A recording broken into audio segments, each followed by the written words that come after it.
بچپن انسان کی زندگی میں کتنا اہم ہوتا ہے؟ صابری صاحب، حقیقت یہ ہے کہ صرف اہم نہیں ہوتا. بچپن یعنی آپ سمجھ لیں کہ پیدائش کے بعد کم و بیش 10 12 14 سال کی عمر تک کا جو یہ ابتدائی حصہ ہے، یہ ڈیسائسو ایج ہوتی ہے کسی بھی شخصیت کی فیوچر کی ڈیولپمنٹ کی. جس ماحول میں اس کو بچپن گزرے گا، پوٹینشیلز کچھ تو اللہ رب العزت کی طرف سے جینیٹک ٹرانسفارمیشن میں اس کو مل جاتے ہیں. جینیٹک جو کچھ تو اس کو ملنا ہے وہ ایک طرف مل گیا، مگر پھر ان کو ڈیولپ کرنا، ان کی نرشمنٹ ہے، اور اس ماحول میں ان کو پالش کرنا، پھر ان کے رجحانات کو ڈیولپ کرنا.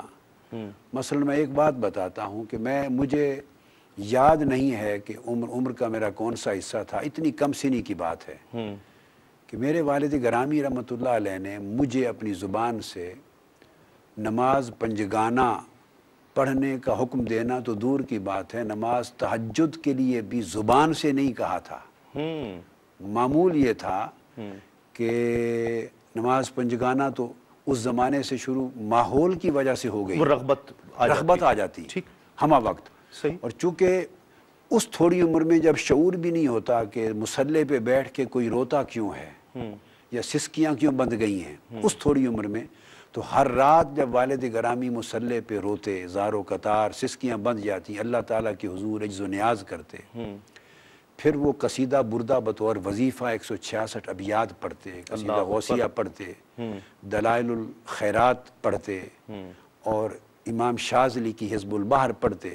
یہ چیزیں وہ تھی کہ کانوں کی سماعت کو ان سے ایک شغف ہو گیا، آشنائی ہو گئی.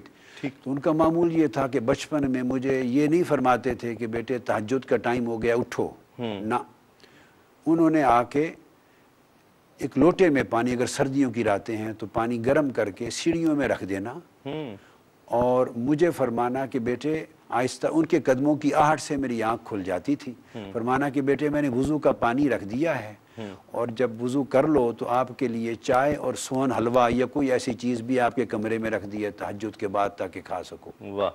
اچھا، تو یہ ایک ماحول تھا. میں وہی عرض کر رہا ہوں، یہ وہ چیز ہے کہ جیسے پانی سردیوں میں گرم پانی رکھ دیا، اس کو تو 5-7 منٹ بھی گزریں گے تو وہ ٹھنڈا ہو جائے گا. اتنا یقین کہ ایک آواز پہ فوراً آئیں گے اور وضو کریں گے. یعنی یہ وہ ماحول بچپن کا تھا جو وہ تو میرے کمرے کی طرف آتے تھے تو قدموں کی آہٹ سے آنکھ کھل جاتی تھی. یعنی میں یہی کہہ رہا ہوں کہ جو ماحول ہے گھر کا، وہ بڑا، والدین وہ اپنے بچے کو جو چاہیں بنا سکتے ہیں. صحیح. کالج میں آئے، اسکول میں آئے، یونیورسٹی میں آئے، وہاں کا ماحول تبدیل ہو جاتا ہے. گھر سے آپ نکلے، اسٹوڈنٹس آپ کے کولیگس ہیں، آپ کے دوست ہیں، باہر بھی انسان جاتا ہے.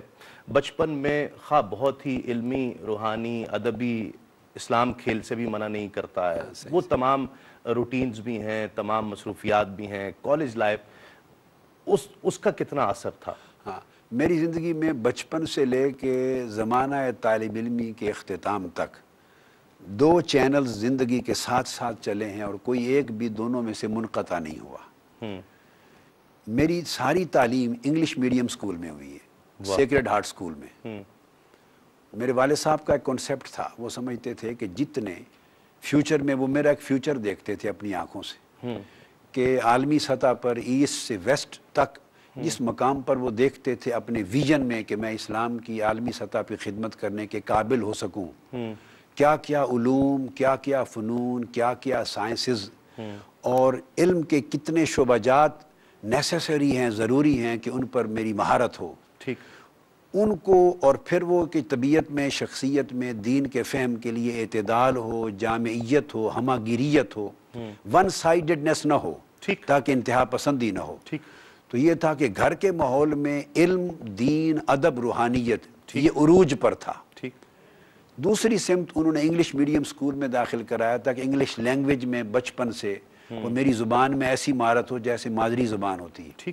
پھر سائنس پڑھوں. اب سکول جاتا تو میرا انگریزی لباس ہوتا تھا، جو ہی گھر پلٹ کے آتا اس کو ہینگ کر دیتا، اور شلوار قمیض اور قریشی کی ٹوپی یہ میرے گھر کا لباس ہوتا تھا.